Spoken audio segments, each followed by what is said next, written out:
Los secretos del vuelo.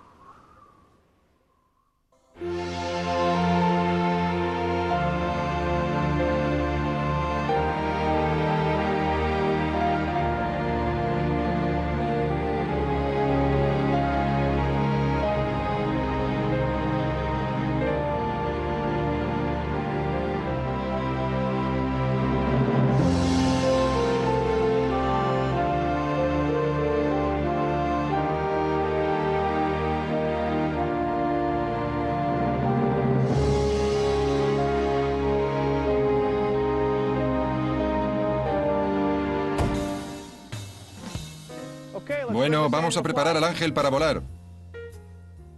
Se necesita mucho más que plumas y pegamento para que las personas puedan surcar los cielos. Todo correcto, hagamos que se levante. El deseo de volar es tan antiguo como la cultura humana. Los antiguos egipcios estudiaban a los pájaros para aprender de ellos. Siglos más tarde, todavía andábamos atándonos a alas, saltando por precipicios y estrellándonos.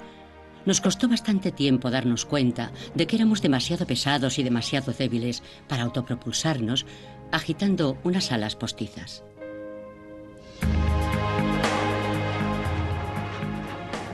Pero en el siglo XX, nuestro sueño de volar se ha hecho realidad.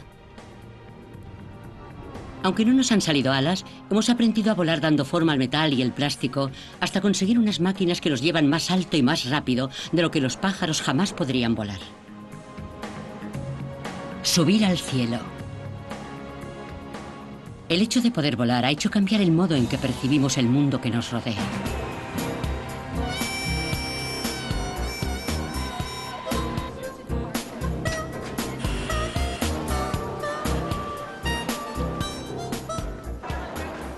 En los tiempos en que vivimos siempre tenemos prisa.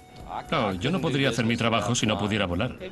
Bueno, lo cierto es que al volar no me encuentro bien, pero acepto el riesgo porque con el coche no puedo llegar. Volar es siempre sinónimo de descanso. Me voy de safari a África Oriental. Me encantan los cacahuetes. Cuando ya estás dentro del avión es como estar en una máquina del tiempo, es un túnel. La clave es la velocidad. Pero incluso los pasajeros habituales que se amontonan en la panza de un pájaro metálico de 400 toneladas no acaban de comprender cómo funciona. Propulsión trasera y un poco de sustentación en el aire. Soy estudiante de medicina. Pensaré que después de tantas clases de física debo saber algo, pero... Creo que tiene que ver con el diseño de las alas. Supongo que con las ráfagas de viento ascendentes Me parece que las alas. o descendentes. No estoy segura de cuál de las dos maneras. Yo diría que con las corrientes de aire aleatorias. Lo cierto es que no lo sé. Me parece que el avión va lo bastante deprisa como para que pase suficiente aire por el motor. Las hélices hacen que suba y baje. Los reactores. No me acuerdo, las Las alas, hélices. la parte delantera es más ancha y luego se hace más aerodinámico. El aire lo levanta. Veamos, el aire siempre es importante. Ajá. Es realmente increíble que funcione. Cada vez que subo a uno me pregunto, ¿y cómo es posible? Y no es el único. Pero el secreto del vuelo puede dividirse en 4 principios: empuje, sustentación, peso y resistencia. Lo primero que necesitamos es movernos hacia adelante y para eso se necesita empuje. Esto hace que una fuerza ascendente llamada sustentación nos suba hacia arriba y nos mantenga allí. Para superar la fuerza de la gravedad o peso, ya una fuerza llamada resistencia. Para comprender estos principios es necesario conocer la sustancia en la que volamos. El aire. Los pájaros, los globos y los aviones de combate vuelan todos en el mar de aire que llamamos atmósfera. La gravedad retiene la atmósfera sobre la Tierra del mismo modo que le mantiene a usted con los pies en el suelo. Como vivimos en él y no podemos verlo, es fácil olvidarse de que el aire tiene peso y sustancia y de que fluye y tiene presión, igual que el agua. Si está al nivel del mar, estará llevando sobre sus hombros un peso similar al de un coche pequeño. No lo nota porque a usted le aguanta una presión del aire igual por todos los lados. Y si se sumerge hasta el fondo de una piscina, verá cómo aumenta la presión. Bueno, con el aire pasa lo mismo. La presión aumenta en el fondo porque tiene más peso encima. Pero se nos enciende la lucecita al comprender de qué modo interactúan el aire y una ala. Y entonces llega el momento en que todo encaja. Creo que antes de que llegue ese momento, mientras estás juntando las piezas del acto de volar, es cuando parece más difícil. Porque entiendes una cosa y entiendes otra cosa. Pero entonces falta saber cómo se relacionan ambas y finalmente al llegar a este momento entiendes por qué a una velocidad determinada es posible la sustentación total. John Travolta lleva volando desde los 16 años. Aire arriba. Fuera y replegadas. Desde entonces ha acumulado más de 4.000 horas de vuelo y ahora pilota su propio avión, el Gulfstream II, y un caza que le lleva allí donde rueda una película. Vamos allá, la cabina sube, flaps subidos. Le hacen muchas preguntas sobre el funcionamiento de la sustentación. La gente siempre me dice lo mismo. No entiendo cómo un avión tan pesado puede ir por el aire. Y siempre les digo que prueben a hacer lo mismo, que mientras conduzcan a una velocidad mínima de 45 kilómetros por hora y si no hay peligro, bajen la ventanilla y saquen la mano. Es algo que todos los niños hacen, niños que al menos han pensado en la sustentación. Cuando yo sacaba la mano por la ventanilla y la giraba así hacia abajo, desviando el aire, mi mano subía. El aire fluye a mayor velocidad por encima de su mano que por debajo. Igual que ocurre con un pájaro o el ala de un avión. Y al curvarla, o dicho de otro modo, al darle la forma del ala de este pájaro, por ejemplo, con un poco de curvatura, todavía se puede conseguir una mayor sustentación. A medida que la velocidad del fluido aéreo aumenta, la presión disminuye. Y aquí está la solución. El aire de la parte superior del ala, que se mueve más deprisa, ejerce una presión inferior, de modo que el aire de alta presión de debajo del ala empuja hacia arriba y nos proporciona la sustentación. Para que el aire de encima del ala fluya más rápidamente, debe chocar con ella formando un ángulo determinado. Es el ángulo de ataque. En un avión, lo que llamamos envolvente de vuelo, es decir, los ángulos de ataque con los que consigue sustentación, es de hecho bastante reducida. Es solo de unos 10 grados. Si 90 grados es un ángulo recto, solo se utiliza aproximadamente el 11% de este ángulo, desde la horizontal hasta la vertical. Así pues, la frontera entre la sustentación y la pérdida de sustentación es muy estrecha. Cuando el avión se mueve demasiado, se pierde la proporcionalidad. Es decir, si tira más para atrás, no consigue más sustentación. Tiene una pérdida. Y entonces empieza a hacer cosas incorrectas.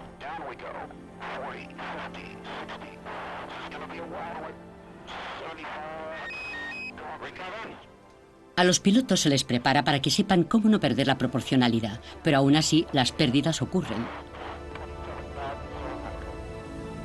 Tanto si estudian un vuelo lineal como uno no lineal, los proyectistas aeronáuticos estudian las secciones aerodinámicas, que son como un trozo de ala, para ver de qué modo fluirá el aire a su alrededor. Lo cierto es que la mano es una ala bastante deficiente, como es de esperar. Es resistente al avance, porque es Roma.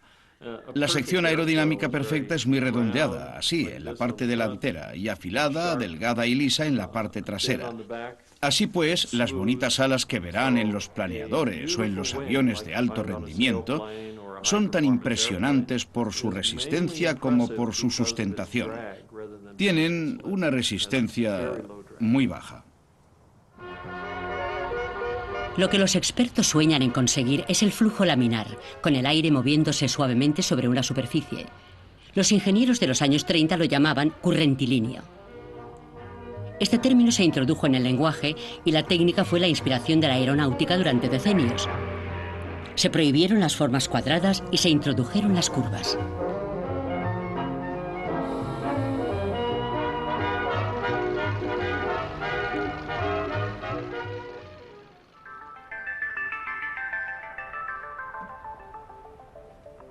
Uno de los aerodinamicistas más preeminentes de Estados Unidos es Burratan. En contraposición a la pirámide en la que vive, diseña aviones de líneas curvadas y ligeras. Y cuando estoy diseñando una ala, lo primero en lo que pienso es en lo que quiero hacer con el aire. Si lo que quiero es que el avión sea de alto rendimiento, cojo mucho aire y lo coloco un poco hacia abajo. Y eso se consigue con un avión de alas bajas. Los aviones de alas cortas, como un caza que tiene unas alas realmente cortas, necesitan coger menos aire y hacerlo fluir con más energía hacia abajo. Al hacerlo, no obtiene un rendimiento más alto, sino una mayor sustentación. Rattan diseñó estos aviones para que pudiera construirlos usted mismo en su garaje. A este avión, que desafía la horizontal, un cruce entre una avispa y un caza de la Guerra de las Galaxias, Rattan le puso el nombre de Long-Easy. Los pilotos decían que era un avión limpio porque es aerodinámico y no tiene muchos montantes ni cables que creen resistencias. He aquí uno de los intentos de Rattan por poner el mundo de la aviación patas arriba.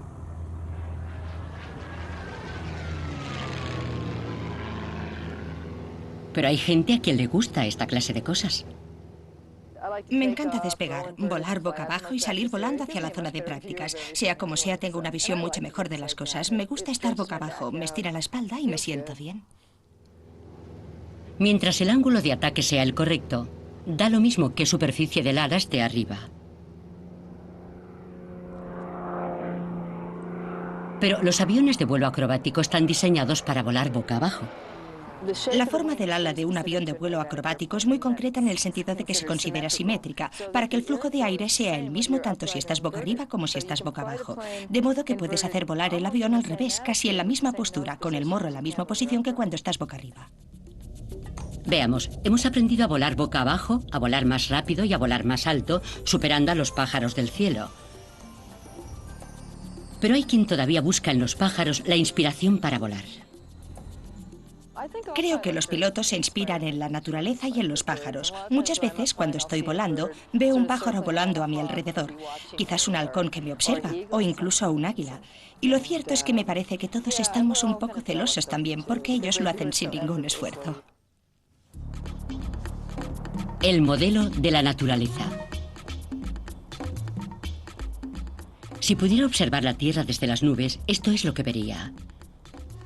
Pájaros capaces de alcanzar velocidades superiores a los 150 kilómetros por hora. Otros que cruzan medio mundo por el aire, planeando sin esfuerzo gracias al viento durante horas y realizando unas maniobras acrobáticas que marearían al piloto de un caza. Tienen una enorme flexibilidad. Pueden llevar sus alas hacia adelante o hacia atrás, arriba, abajo e ir cambiando. De hecho, cada una de las plumas de un pájaro, y un pájaro puede tener hasta 10.000 plumas, es una superficie de control. Con cada una de las plumas, el pájaro siente el aire del lugar, si es suave o turbulento, y sabe si puede subir más o menos. Y puede cambiar su forma al instante, y muchísimo, para cambiar la dirección de vuelo. Pueden maniobrar mucho más que el mejor de los cazas. Y es que los pájaros, francamente, en todos los sentidos, madre mía, miren estas alas. En todos los sentidos son mucho más interesantes que un viejo avioncito de alas pegadas. ¿Verdad?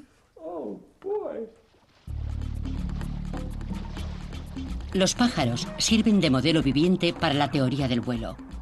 Pero no siempre ha sido así. La naturaleza ha invertido millones de años en convertirlos en las máquinas voladoras que son hoy. La arquitectura del pájaro es lo que le convierte en un gran volador. Sus huesos, huecos y bollantes se combinan con la fuerza y la ligereza. Unos potentes músculos en el pecho originan los movimientos de las alas, y estas alas lo hacen todo, desde empujarlo hacia adelante hasta crear la sustentación. El empuje lo proporcionan las plumas principales de las puntas de las alas, que son casi como hélices. Las puntas se levantan formando un ángulo con el resto del ala. Muerden el aire como las palas de una hélice y empujan al pájaro hacia adelante. Al mismo tiempo, el resto del ala proporciona la superficie de sustentación necesaria para permanecer en el aire. Pero los pioneros del vuelo fueron víctimas de un error muy común. La convicción de que los pájaros nadan por el cielo, propulsados por un golpe de las alas hacia atrás y hacia abajo.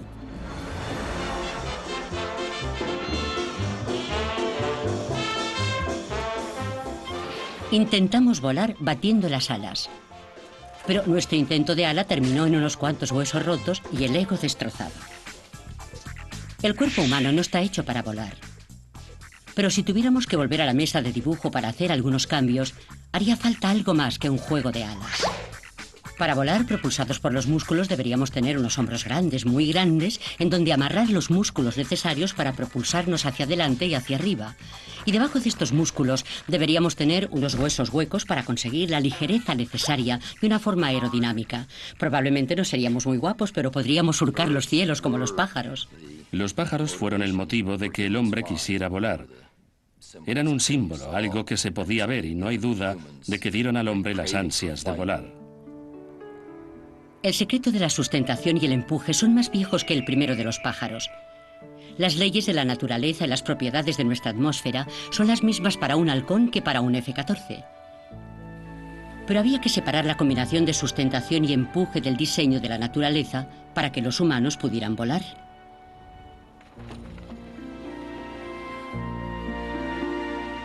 Lo más que podíamos acercarnos al vuelo de un pájaro era planeando, con unas alas fijas como sustentación y la fuerza de la gravedad como empuje.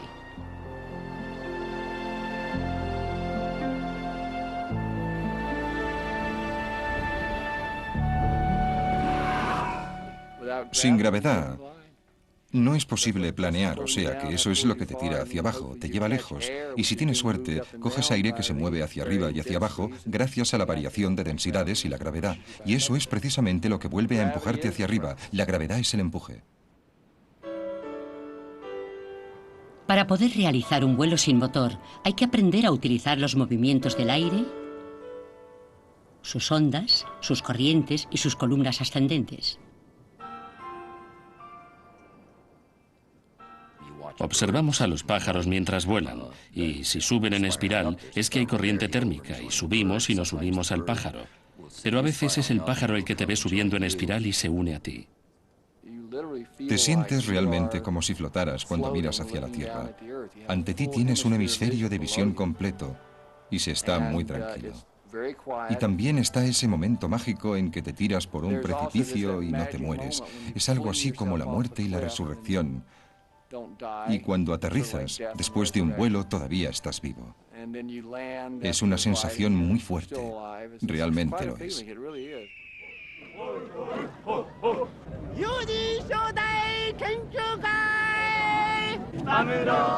Cada año el Rally del Hombre Pájaro lleva ese momento mágico a Japón, donde los distintos equipos fabrican sus propios planeadores innovadores y compiten por ver quién planea hasta más lejos.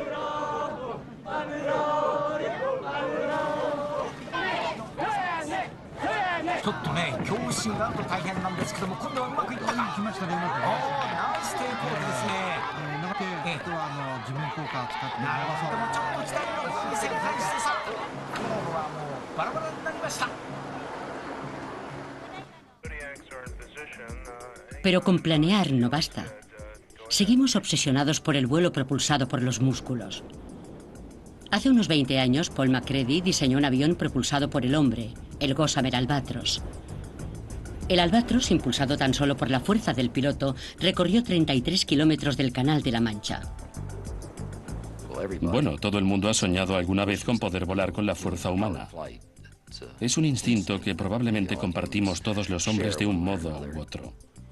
La energía necesaria para hacer girar la hélice y hacer que el Albatros se moviera hacia adelante era casi más de lo que se podía pedir al piloto. Y aunque su preparación física era buena, apenas si lo consiguió. El problema es que no somos lo bastante fuertes. Pero si nos fijamos en todas las estadísticas, resulta que conseguir un avión que sea lo bastante seguro, estable y de estructura sólida para aguantar a una persona, para mantenerla en el aire, un avión que pueda subir un poco, se necesitan un mínimo de 3 caballos de potencia. Y eso es 10 veces más de lo que puede producir una persona.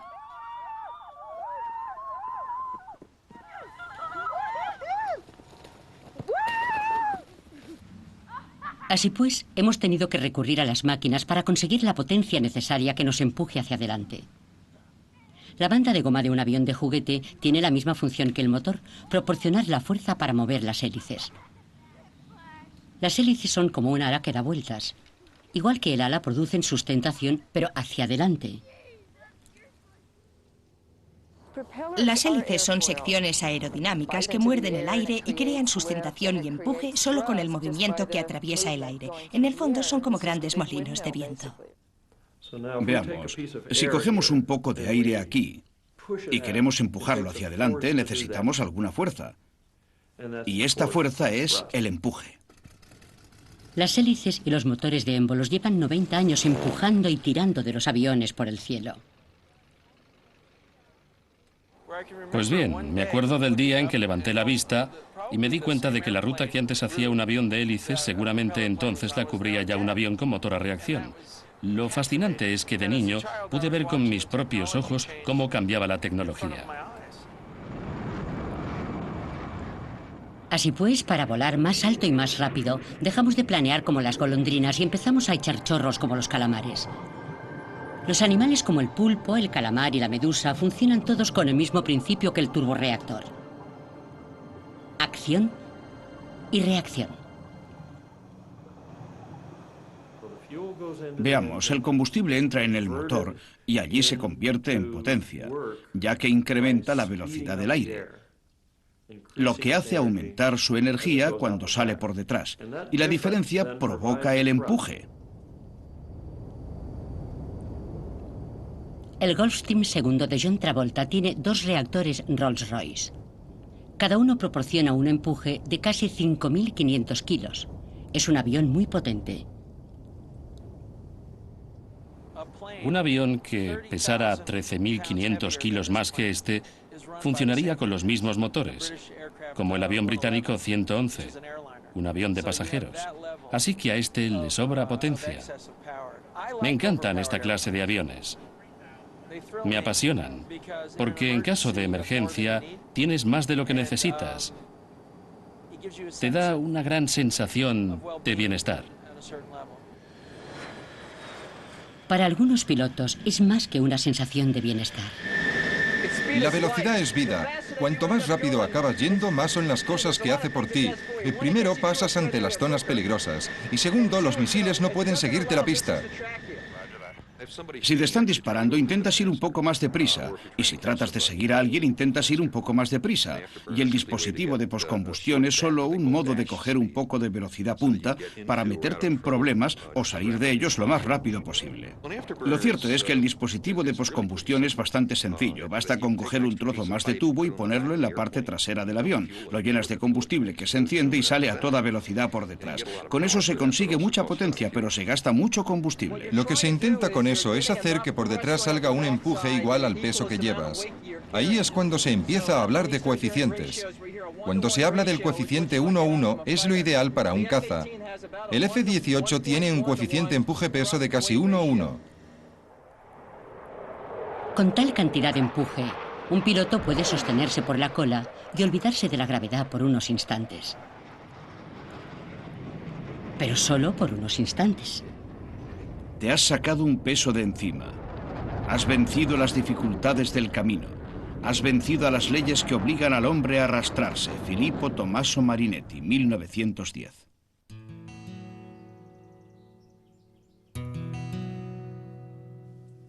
Piruetas en el cielo.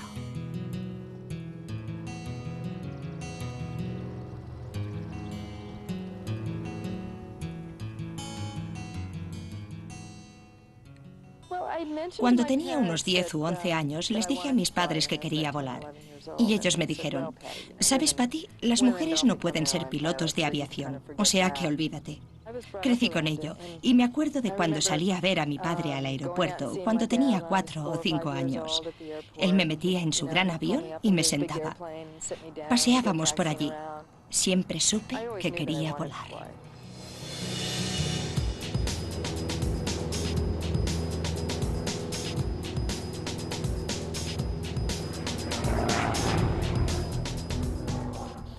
Realizo unas 25 maniobras verticales en las que dejo que el avión resbale hacia atrás a través de su propio humo. Eso le gusta mucho a la gente.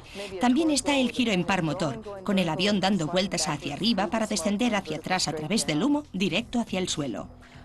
Nos gusta hacer piruetas con el avión dando vueltas de un lado para otro. La gente cree que el avión está completamente fuera de control y tiene razón. Patty Wagstaff, campeona nacional de vuelo acrobático, no está en absoluto fuera de control. Para realizar piruetas en el cielo se necesita precisión y habilidad.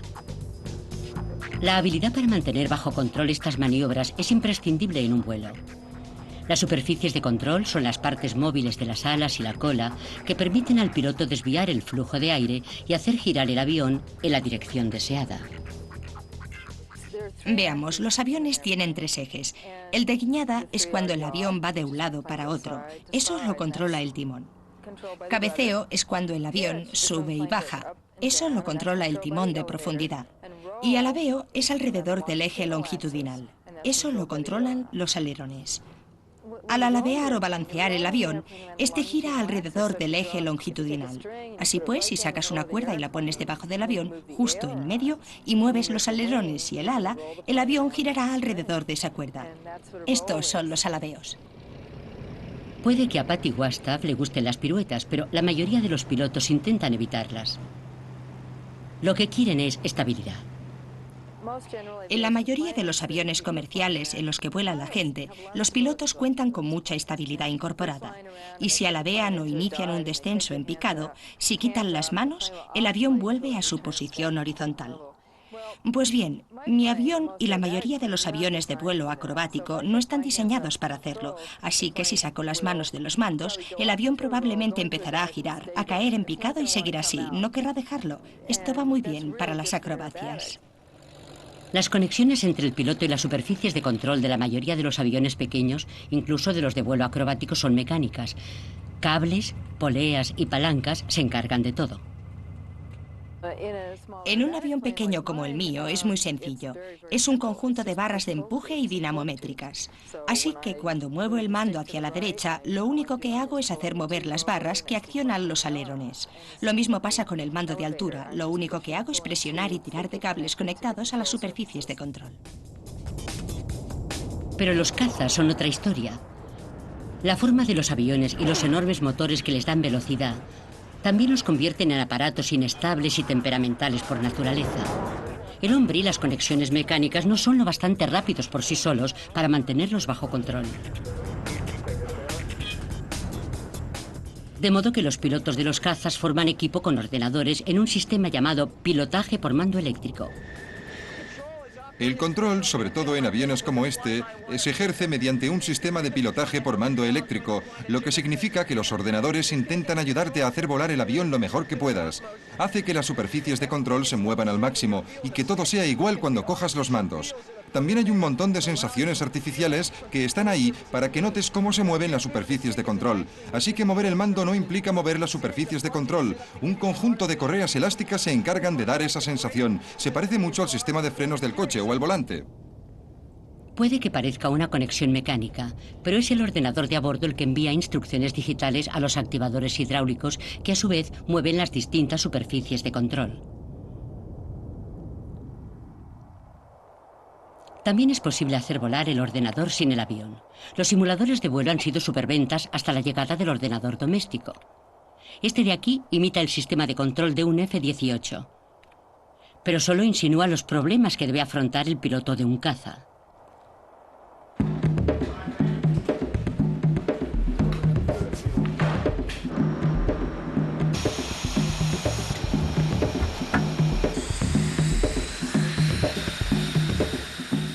Volar en un caza es como tocar 2 pianos a la vez por todos los botones y cuadrantes y otras cosas que hay que manejar al mismo tiempo para que el avión vuele y combata. Para conseguirlo se necesita casi un año. Un año para aprender a pilotar el avión y posteriormente aprender a combatir con él. Lo cierto es que hemos llegado a un punto en que los ordenadores nos ayudan lo bastante para que podamos hacer cosas que nunca antes se habían podido hacer. De hecho, algunos de los aviones de hoy no pueden pilotarse a menos que los sistemas informáticos estén ayudando al piloto a hacer su trabajo. Aunque por suerte un 747 no puede realizar las mismas maniobras que un caza o un avión de vuelo acrobático, los aviones comerciales utilizan también sistemas informáticos para mover sus superficies de control. Mientras los pasajeros de un Boeing 777 miran una película a 10.600 metros de altitud sobre Terranova, los ordenadores se apresuran a mostrar lecturas que registran todas las funciones básicas del avión y procesan cifras. Estoy convencido de que el vuelo no durará más de 2:10. Incluso un pequeño avión de empresa como el Gulfstream II de John Travolta está informatizado. Aún con tecnología de gama media, que es a la que estoy acostumbrado, desconecto el piloto automático y realizo la aproximación yo mismo, solo para sentirlo. Lo cierto es que todavía siento la necesidad de ser el piloto. Por este motivo, los proyectistas aeronáuticos deben tener en cuenta las limitaciones humanas a la hora de crear sus máquinas voladoras. Me he subido a varios aviones militares y he volado con muchas líneas aéreas y he tomado los mandos de un 747 y cosas así. Y vuelan, sobre todo los pilotos militares. Valoro mucho a los pilotos de acrobacia que soportan muchas Gs. Es fácil ir y decir, ¿sabes qué? Yo hago más Gs que tú. Pero en un avión militar las Gs son más sostenidas. Los pilotos llaman a la gran fuerza que la gravedad ejerce sobre el cuerpo humano G. Variarla se consigue con cambios repentinos de posición o velocidad. Las G son solamente la fuerza de la gravedad. Cuando caminamos por la Tierra con los pies en el suelo, nos sujeta una fuerza de gravedad, una G. Al subir a un avión o a un coche experimentamos más Gs. Todo el mundo ha hecho una curva con el coche y se ha ido para un lado. Eso son Gs. Cuando el avión realiza una curva, la aceleración crea grandes fuerzas G que pegan al piloto al fondo del asiento. Las Gs muy positivas no dejan que la sangre del piloto llegue al cerebro y la empujan hacia los pies, lo que provoca un desvanecimiento. Esto puede evitarse con una buena preparación física y un equipamiento especial. Aunque el avión cuente con la más moderna tecnología y el piloto esté muy preparado, las cosas pueden salir mal. Son muchas las cosas que pueden ir mal. El motor puede abandonarte, tal vez se produzca un fallo del motor. También puede fallar la hélice o puede romperse una pieza de la hélice. Puede haber un fallo estructural. También puede romperse una parte del avión. Estos son los fallos principales. Puede haber un incendio. En mi opinión, quien tiene miedo en la cabina no puede hacer su trabajo correctamente. Yo he vivido varias emergencias. Lo único que hay que hacer es reaccionar. No puedes tener miedo porque entonces te quedas paralizado. Una noche nublada de 1992, mientras volaba con su familia hacia su casa de veraneo, a John Travolta le falló todo el sistema eléctrico. El tener que aterrizar sin radio y con pocos instrumentos de navegación colocó a Travolta en la situación que vivían los primeros pilotos de aviación. Los fallos eléctricos se producen muy de vez en cuando. En mi caso, fueron varios los fallos eléctricos consecutivos. Desde el primer día en que aprendí a volar, me enseñaron desde cómo volar en un avión con un solo motor hasta cómo volar en condiciones de emergencia. Encuentras un agujero en el cielo, si puedes, y bajas en espiral por el agujero y entonces tienes que encontrar un lugar donde aterrizar. Ese día logré hacerlo. Encontré un agujero en el cielo, bajé en espiral, sobrevolé Washington y aterricé sin problemas. Los tipos de la torre y otros funcionarios vinieron a estrechar la mano del piloto que había aterrizado sin problemas en el aeropuerto nacional. Y entonces se dieron cuenta de que era yo y fue todavía más interesante. Me siento muy orgulloso de ese momento porque mis años de aprendizaje se vieron recompensados. Incluso compensó lo primero que aprendí, a volar con un avión cuando todo falla. Al límite. Desde el primer vuelo con motor, los proyectistas han ido ajustando las secciones aerodinámicas, los motores, los combustibles y los materiales para conseguir más velocidad para sus naves. El problema radica no tanto en alcanzar la velocidad del sonido, que es de unos 1.225 km/h al nivel del mar, sino en superar la dura paliza que para un avión supone el ir aproximándose a esa velocidad. He aquí el porqué. De un modo muy parecido a la estela de agua de la punta de un barco, el avión crea una ola de presión delante suyo, por muy lento o rápido que vuele. Cuando un avión avanza por debajo de la velocidad del sonido, El aire de delante se aparta del camino antes de que el avión llegue. Pero a medida que se acerca a la velocidad del sonido, comprime el aire de delante hasta formar una densa onda expansiva. En el suelo, esa onda expansiva suena como una explosión. Los ingenieros aerodinámicos encontraron el modo de deslizarse por entre estas ondas con unas alas más finas y aerodinámicas y unos bordes más afilados para atravesar más limpiamente el aire compactado.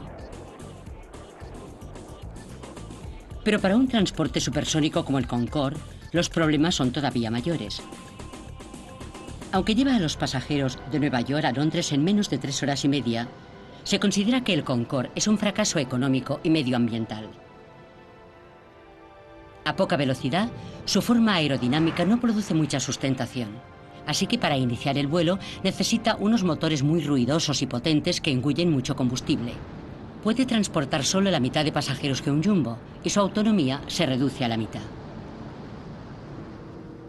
Los ingenieros trabajan para encontrar una alternativa al Concorde. Un avión supersónico que consuma menos combustible y sea más silencioso. Pero lo más importante es que la próxima generación de supersónicos podrá transportar el triple de pasajeros. El objetivo del transporte civil de alta velocidad es conseguir un avión supersónico que llegue a tener autonomía para volar de California hasta los países de la costa del Pacífico en 5 horas, por ejemplo. No está mal. La mayoría de personas pueden aguantar 5 horas sentadas en un avión. Marta von Mayer, ingeniera y piloto, dirige un equipo del Departamento de Aeronáutica de la NASA. Trabajan en sistemas de reducción de la resistencia. Una vez más, todo se reduce al modo en que fluye el aire. En la tele habrán visto anuncios de coches en túneles de viento. Sueltan humo delante del coche y el humo circula por el capó, sube hasta la cabina y después se va. Pues bien, circula por el coche y se queda debajo, cerca de él, en la propia capa laminar límite, la capa de aire que fluye por el coche. La capa límite es la fina capa de aire que fluye por la superficie de un avión. Los ingenieros intentan que fluya suavemente para evitar la palabra más malsonante para la aerodinámica, las turbulencias. El flujo laminar suave implica una menor resistencia, que a su vez exige menos empuje para mantener la velocidad de avance. Y un empuje inferior necesita menos combustible, lo que significa billetes más baratos para todos. Y todo el mundo está contento. La NASA está tratando de encontrar la manera de crear un mejor flujo laminar en las alas para reducir la resistencia. Lo hacen con una aspiradora. Al cubrir el ala con una segunda piel, crean succión. Es como un guante con unos 10 millones de agujeros microscópicos que aspiran el aire del ala de un F-16XL. En este experimento utilizamos la succión para controlar la capa límite. Lo que intentamos hacer es coger el aire que pueda convertirse en turbulento y aspirarlo hacia adentro. Aspirar la parte turbulenta hacia adentro para que pueda volver a colocarse sobre la superficie y fluir con suavidad. El equipo de la NASA cree que va por buen camino. Esto podría traducirse en ahorros cuando despegue el transporte civil de alta velocidad. Hay posibilidades de empezar a proyectar aviones supersónicos con plataformas en ala delta que fueran entre un 7 y un 9% menos resistentes al avance. El resultado de esta inversión sería o bien un avión de mayor autonomía, porque la resistencia sería menor y podría llegar más lejos, o bien un número mayor de pasajeros. O ir volando a la batalla con mayor rapidez. La potencia aérea da una tercera dimensión a la guerra. Las batallas en tierra y en el mar se libran sobre la superficie terrestre. El combate aéreo tiene muchas ventajas. Ves más lejos. Puedes atacar a tu enemigo a fondo. Puedes ver lo que el enemigo está haciendo. Puedes trasladar la guerra a la capital de tu enemigo ya el primer día. El escritor Tom Clancy realiza trabajos de investigación sobre las últimas tendencias en aviones militares para preparar sus novelas y sus libros de no ficción. Supongamos por un instante que tiene que llegar al campo de batalla. Puede elegir entre ser invisible y ser rápido. ¿Qué elegiría? Los militares lo llaman baja percepción y alta supervivencia. Eso significa que si no te ven, no pueden matarte. Veamos, con la tecnología furtiva, lo que se intenta es hacer que un avión llegue a una zona determinada sin que le vean. Los aviones suelen verse con los radares o con algún sistema que detecte las señales eléctricas que emiten esos aviones. Eso recibe el nombre de avión negro. El F-117 es el hombre invisible del mundo de la aviación. El F-117 atravesó las líneas defensivas aéreas iraquíes al tiempo que realizaba ataques precisos. Como ven, el avión se compone principalmente de superficies planas. El radar es una onda de energía electromagnética. Cuando entra en contacto con una superficie, rebota. Cuando choca con una superficie plana, salta y rebota en una dirección distinta. Veamos. En el caso del 117, la onda de energía sale del transmisor y llega hasta aquí, choca con el avión y rebota en otra dirección. De modo que nada vuelve al transmisor. Y es como si no estuviera allí. Así pues, hay que diseñar los aviones para que primero puedan volar, lo que no es nada fácil, con un objeto compuesto por superficies planas. Y segundo, que las señales del radar que choquen con él, vengan de donde vengan, salgan siempre en dirección opuesta.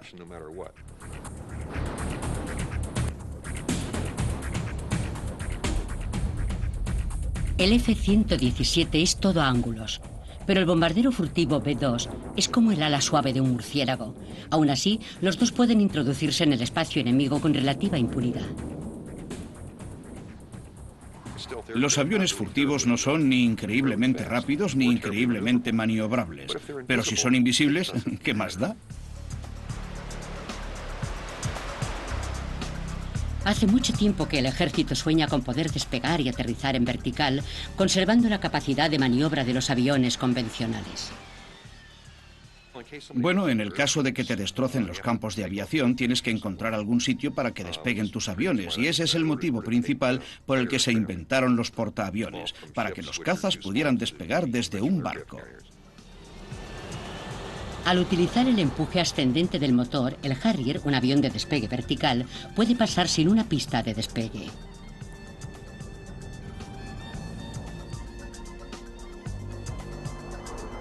Cuando está en el aire, las tuberas de escape del motor giran hacia atrás y las alas proporcionan la sustentación de la manera normal. Por desgracia, la tecnología de despegue vertical tiene la desventaja de que gasta mucho combustible, consume muchísimo. Sin embargo, puede resultar muy útil. Se pueden desplegar los aviones junto con el resto de las tropas en vez de tener que retrasarlos hasta una pista de despegue de 300 metros de longitud. Nos gustaría mostrarles una imagen del avión espía hipersónico del Pentágono llamado Aurora. Pero dicen que no existe, aunque los rumores siguen circulando. Probablemente son dos los aviones curiosos que despegan de Groom Lake, una base del Ejército del Aire cuya existencia se acaba de conocer, aunque lleva ahí un montón de tiempo. Y los dos son muy rápidos.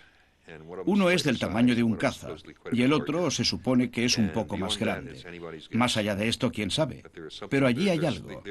Es probable que la Fuerza Aérea tenga un par de aviones realmente extravagantes de los que no quieren hablar. O, como dijo un ingeniero... Si te lo dijera, tendría que matarte.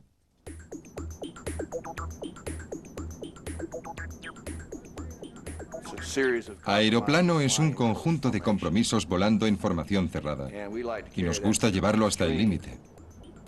Es solo una ala voladora gigante. Es casi como un conjunto de aviones. 6 aviones volando en formación cerrada. Aunque su envergadura es superior a la del Boeing 737, el Pathfinder pesa menos de 225 kilos. Es grande, pero también ligero. Una contradicción en ingeniería. Paul McCready y Ray Morgan proyectaron esta ala voladora no tripulada para que volara muy despacio y muy alto durante semanas y semanas, al tiempo que estudiaba la atmósfera terrestre. Voló a 8 kilómetros de altura en su primera prueba de altitud, y en vuelos futuros subirá todavía más hasta la estratosfera. Existe un gran interés por diseñar vehículos que puedan moverse por la estratosfera, a una altura aproximada de 9.000, 12.000 o 15.000 metros, por ejemplo. Los siguientes 15.000 o 30.000 metros forman un manto, una capa de vital importancia para el mundo, ya que permite la entrada de determinadas radiaciones, pero hace de pantalla para que otras no entren.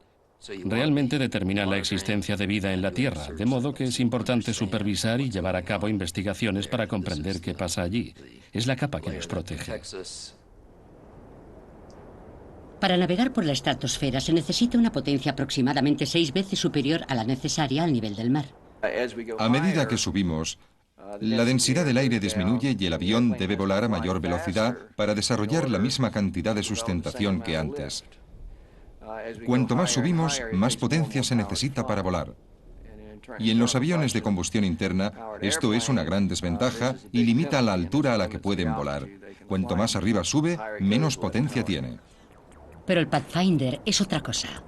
Está propulsado por el Sol. Cuanta más superficie tenga para cubrir con placas solares, más energía consigo. Cuanta menos superficie exponga al aire, menos empuje obtendré. Y cuanta menos estructura tenga, menos peso tendré. En la práctica se obtiene algo muy parecido a un ala. Y cuando se pone el sol, el Pathfinder sigue su camino hacia adelante con la energía solar que ha almacenado en sus baterías.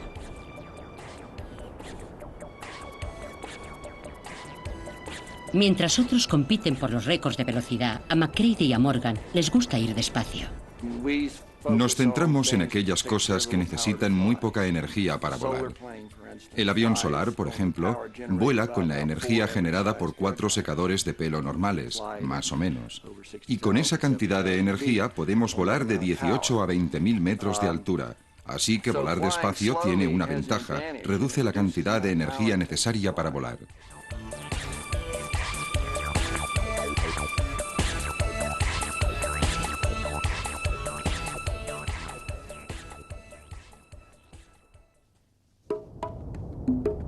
Las alas del viento. Hemos creado máquinas voladoras que se sostienen en el aire como colibríes. Agujerean el cielo, practican ballet, realizan actos de magia y surcan las olas de la atmósfera.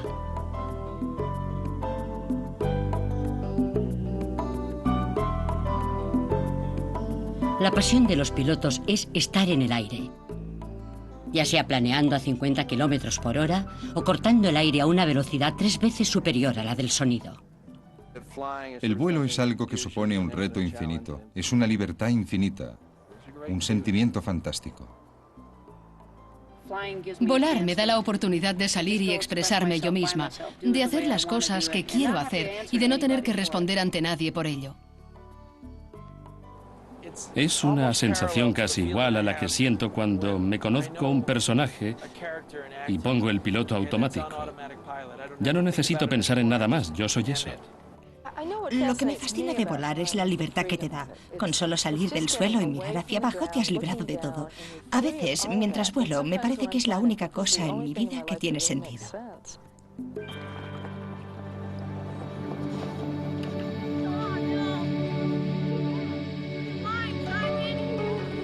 Un día volarás.